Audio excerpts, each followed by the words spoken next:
ఓం శ్రీ గురుభ్యో నమః. భగవద్గీత మొదటి అధ్యాయం 2వ శ్లోకం. సంజయ ఉవాచ దృష్ట్వా తు పాండవానీకం వ్యూఢం దుర్యోధనస్తదా ఆచార్యముపసంగమ్య రాజా వచనమబ్రవీత్. వివరణ.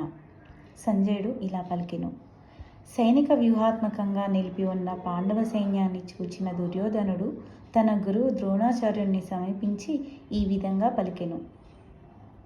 Thank you for watching. ప్రతిరోజు ఒక శ్లోకం పెడతాను, అధ్యాయం ప్రకారం పెడతాను. మీకు నచ్చితే లైక్ చేయండి, షేర్ చేయండి. ప్రతి ఒక్క హిందువు భగవద్గీతను పఠించాలి అన్న నా ఈ చిన్న ప్రయత్నాన్ని అందరూ సహకరిస్తారు, ప్రోత్సహిస్తారు అని కోరుకుంటున్నాను. Thank you for watching.